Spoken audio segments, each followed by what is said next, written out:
Olá pessoal, tudo bem? Bem-vindos ao nosso canal. Meu nome é Edson Negreiros e hoje vamos falar sobre uma classe de fármacos que estão entre os 5 mais prescritos em todo o planeta. Não só prescritos, mas no nosso caso, utilizados. São os anti-inflamatórios não esteroidais, ou AINES. Vamos lá então? Bom, vamos fazer algumas observações antes. Vamos fazer uma definição que está no livro de patologia do Robbins. Lá no livro de patologia estrutural e funcional do Robbins, nós vemos uma definição que é mais ou menos assim, definindo inflamação em poucas palavras. É uma resposta do organismo e da sua microcirculação adjacente a um processo lesivo. Seria uma sumarização da definição. Uma resposta do organismo a um processo de agressão, a um processo lesivo.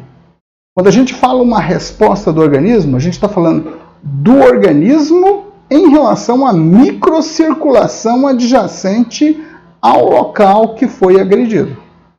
Então nós temos essa resposta do organismo a este processo lesivo. Este processo lesivo, ele pode ser físico, ele pode ser químico e ou biológico. Explicando, um processo físico, por exemplo, um corte produzido por arma branca, uma faca cortando o tecido, isso é um processo físico. O fogo queimando, machucando a célula, isso é um processo físico. O esmagamento de um tecido, isso é um processo físico. Um processo químico, o contato de substâncias químicas com tecidos produzindo a destruição do mesmo. Um processo biológico, por exemplo, uma infecção por bactérias. Um processo infeccioso por vírus. Um processo infeccioso por fungos. Neste caso, o agente biológico estaria invadindo o tecido, tentando e às vezes conseguindo destruir o tecido. Então estaria ali expressando o processo lesivo. Ok? Claro que quando a gente fala de um processo lesivo, em última instância, este processo lesivo vai ocorrer ao nível tecidual, mais especificamente ao nível das células desse tecido. Então é para lá que nós vamos, para as células. Bom, vamos imaginar aqui uma célula básica no nosso corpo, formada por membrana, citoplasma e núcleo. E nós sabemos da histologia que esta membrana ela apresenta uma dupla camada de lipídios, de fosfolípides aqui. Eu tenho fosfolípides aqui com as cabeças polares em contato com a água do meio externo, com a água do meio interno, e o corpo apolar, fugindo da água, ou seja, fazendo aqui meio que o recheio desta bicamada. Uma membrana propriamente dita, ela é formada por dupla camada de lipídios e monocamada de proteínas. Então eu tenho proteínas aqui no meio destas, digamos, dessa parte lipídica. E aqui eu ressaltei uma proteína para você entender o processo inflamatório. Essa proteína, na verdade, é uma proteína com atividade enzimática. É a fosfolipase A2. Ela está inserida no meio aqui da bicamada lipídica.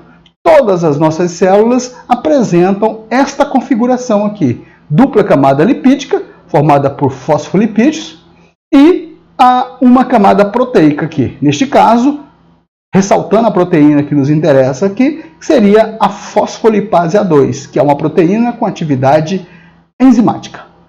Vamos começar o raciocínio do processo inflamatório para a gente entender como que os anti-inflamatórios agem, ok? Então vamos lá.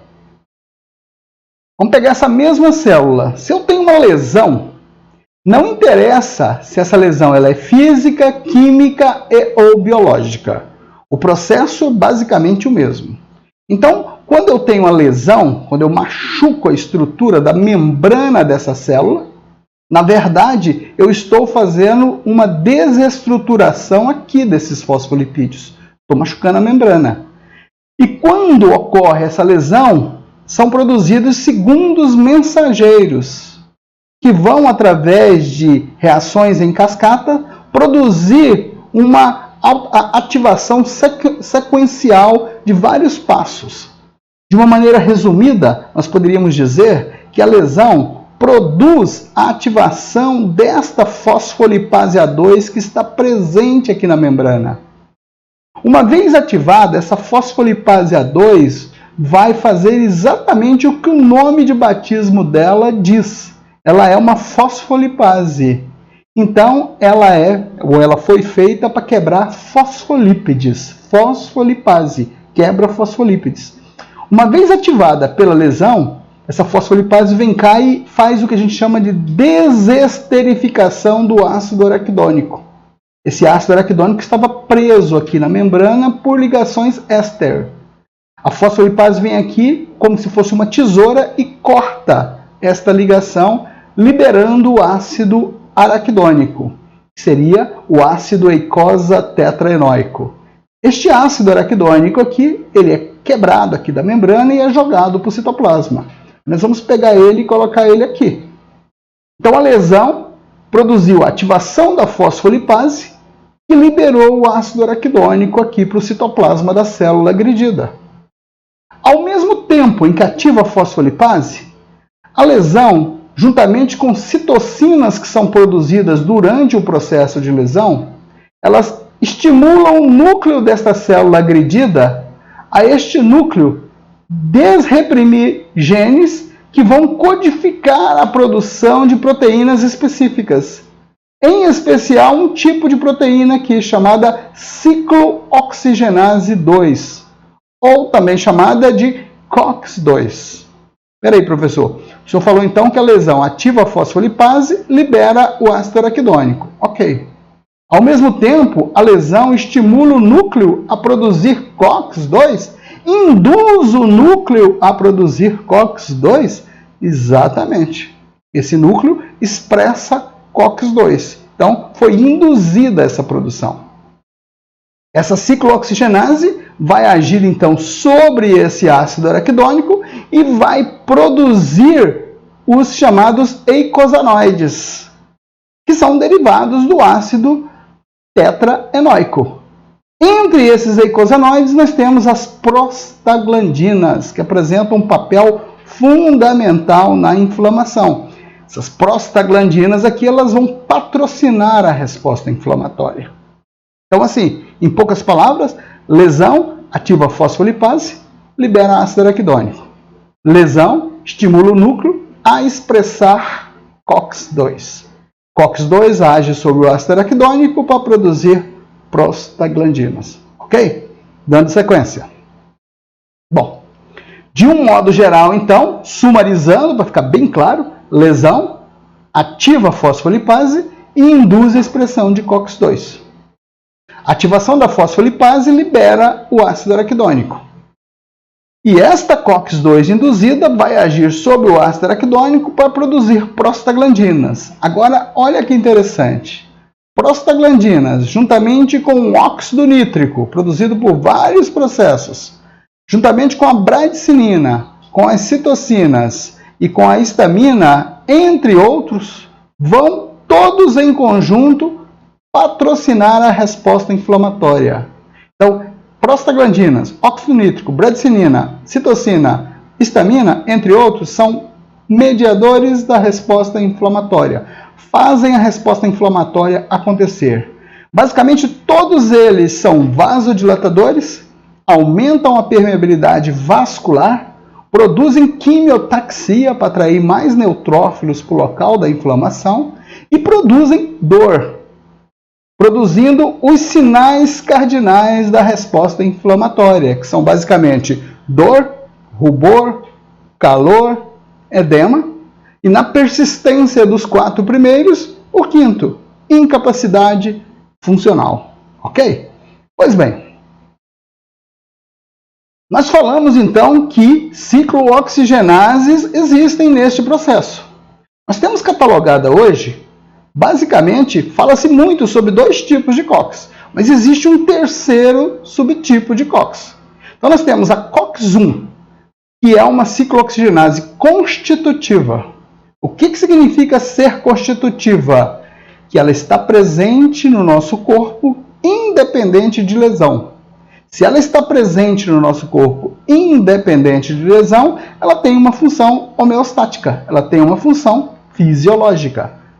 E nós vamos discutir principalmente o papel dessas ciclooxigenases nos rins, no estômago, nas plaquetas, no útero, porque elas têm uma função fisiológica. Existem as COX do tipo 2 que são induzidas, que é o motivo da nossa videoaula de hoje. Induzidas por quem? Induzidas pela lesão. Finalmente, de uns 10 anos para cá, começou-se a estudar uma COX-3, que a gente não sabe se ela é uma isoenzima da 1, se é uma isoenzima da 2 ou se é uma entidade à parte. Como não se tem ainda uma definição clara do papel dela, parece que ela está relacionada com a dor e com a febre, parece. Como não se tem ainda um papel claro, vamos deixar isso em stand-by. Vamos falar da COX-1 e da COX-2. Ok? Pois bem. Bom, olha que desenho interessante. Nesse desenho aqui, nós observamos dois tipos de estímulo. Um estímulo fisiológico, que gera a produção de COX-1, e um estímulo inflamatório, que induz a produção de COX-2. No estímulo fisiológico, que acontece independente do processo inflamatório, são liberadas, ativadas as fosfolipases de maneira fisiológica. A fosfolipase libera o ácido araquidônico, esse ácido araquidônico entra aqui dentro, literalmente, ele entra dentro da ciclooxigenase, onde vai ser convertido a prostaglandinas. Prostaglandinas que têm funções homeostáticas, funções fisiológicas, basicamente de proteção gástrica, de homeostasia renal e de funcionabilidade plaquetária. Aqui nós temos, por exemplo, prostaglandinas do tipo tromboxano A2, do tipo prostaciclina, que é a PGI2, do tipo PGE2, por exemplo, que tem função, por exemplo, PGE2 na produção do mucocitoprotetor gástrico, PGE2 junto com a prostaciclina na homeostase renal, por exemplo, tromboxano na função plaquetária. E por que não? Prostaciclina também na função plaquetária, porque inibe a agregabilidade plaquetária. Já do lado de cá, derivados do processo inflamatório, nós vamos ter ciclooxigenases que vão agir sobre esse mesmo ácido araquidônico, não esse, mas outra molécula, para produzir exatamente prostaglandinas que têm efeitos inflamatórios, modulando a inflamação, a dor e a febre.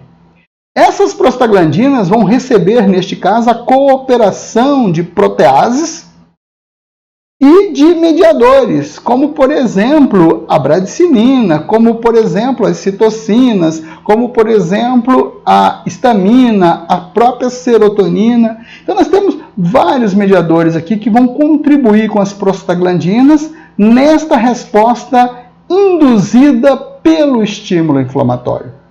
Ok? Aqui uma visão geral de todo esse processo.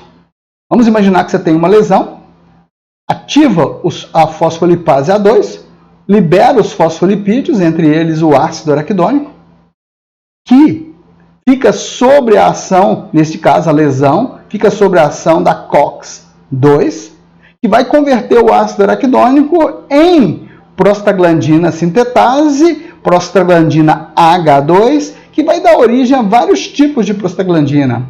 A PGI2, a tromboxana, a PGD, PGE, PGF, todas elas com papéis específicos em tecidos específicos.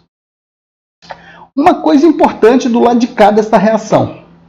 Esse ácido araquidônico também pode ficar aqui sob a ação de um grupo de enzimas que são produzidas também no processo inflamatório, que são as LOX, ou lipooxigenases, que vão converter o ácido araquidônico em hidroperóxidos tetraenóicos.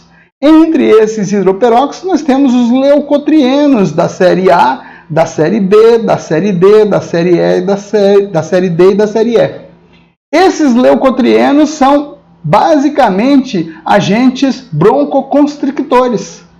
São eles que desempenham um papel importante quando o indivíduo faz uma crise de broncoespasmo, porque eles são potentíssimos como broncoconstrictores. Além de aumentar a permeabilidade vascular, e a maioria deles, em especial os LTB4, que são leucotrieno da série B4, eles são quimiotáxicos, atraem polimorfos nucleares para o local da inflamação. Mas aqui, o que vai interessar para nós nesse momento aqui é esse lado de cada reação. Como que os anti-inflamatórios que nós vamos mostrar agora mesmo para vocês, como que eles agem? Eles são bloqueadores da COX. Ao bloquearem a COX, eles vão impedir a conversão do ácido araquidônico em prostaglandinas. E nós sabemos que as prostaglandinas são importantes para que, juntos com outros mediadores, possam desencadear a resposta inflamatória na sua plenitude. Então, ao bloquear COX, os AINEs reduzem a produção de prostaglandinas. Aí alguém poderia me perguntar, professor, o anti-inflamatório bloqueia qual COX? Aí eu te respondo, depende do anti-inflamatório. Quer ver? Vou te mostrar aqui uma lista de anti-inflamatórios que nós temos no Brasil. É uma parte só. São os mais, digamos assim, os mais dispensados no Brasil. E eu separei por cores aqui e vou explicar por quê. Esses aqui em branco são chamados de anti-inflamatórios não esteroidais não seletivos. Se eles não são seletivos, eles bloqueiam ambas as COX, COX-1 e a COX-2. Então ele bloqueia a COX fisiológica e bloqueia a COX da inflamação. Ao bloquear a COX da inflamação, eles reduzem a inflamação. Ao bloquear a COX fisiológica, eles produzem os efeitos colaterais. Quem são esses cidadãos? Basicamente, o mais antigo assim, de todos, que é o ácido acetil salicílico, que hoje nem é usado mais como anti-inflamatório, porque ele é usado basicamente como antiagregante plaquetário, na dose de 100 mg a 325 mg. Ninguém usa mais 500, 1 grama de ácido acetil salicílico. Por quê? Porque ele é extremamente gastrotóxico. Basicamente isso. Nós temos o ácido acetil salicílico, o ácido mefenâmico, o diclofenaco de sódio, o diclofenaco de potássio, o aceclofenaco, o cetoprofeno, o ibuprofeno, o naproxeno, repetir aqui 2 vezes, porque é o naproxeno sódico, o naproxeno potássico, a indometacina, o piroxicam, o tenoxicam, a nimesulida e o meloxicam. Esses cidadãos aqui são bloqueadores não seletivos, porque bloqueiam as duas COX. É claro que se você for comparar, por exemplo, piroxicam, tenoxicam, meloxicam e nimesulida, esses 4 últimos aqui, eles bloqueiam um pouco mais a 2 do que a 1, mas eles bloqueiam basicamente as duas. A partir do ano de 1999, foi colocado no mercado esse aqui, Celecoxib, que na época foi lançado com o nome de Celebra. Pois bem, 100 mg. Pois bem, esse Celecoxib, juntamente com o Etoricoxib, Parecoxib, Lumiracoxib, são chamados de coxibs. Qual que é a diferença? Eles são seletivos para COX-2. Basicamente, eles bloqueiam somente a ciclooxigenase do tipo 2. Tem aplicabilidade específica. Portanto, eles são prescritos em receituário especial, carbonado. É um receituário de controle, que a gente chama C1. Já esses daqui são, digamos assim, de venda livre. O indivíduo pode chegar na farmácia e solicitar qualquer um desses sem receita. A gente apenas faz a observação que você não faça isso de maneira aleatória. Consulte o farmacêutico ali para ver se você é um candidato a usar este fármaco. Porque muitas das vezes você pode ter algum tipo de patologia que contraindique o uso aleatório de anti-inflamatórios. Eu espero de algum modo ter ajudado. Nós não vamos estender muito nessa videoaula, porque eu vou gravar uma outra somente com usos terapêuticos e efeitos colaterais. Para ficar mais fácil de entender, a gente dividiu isso em 2 momentos. Ok? Eu espero ter ajudado. E caso você tenha gostado desse vídeo, por gentileza, dê um like nele, inscreva-se no nosso canal e ative aquele sininho que tem do lado para todas as vezes que eu postar um novo vídeo, você ficar sabendo, porque o YouTube te manda um aviso que você vai ser contemplado com mais uma videoaula. Eu queria agradecer a sua atenção e dizer que voltaremos em breve com mais uma videoaula. Obrigado pela atenção.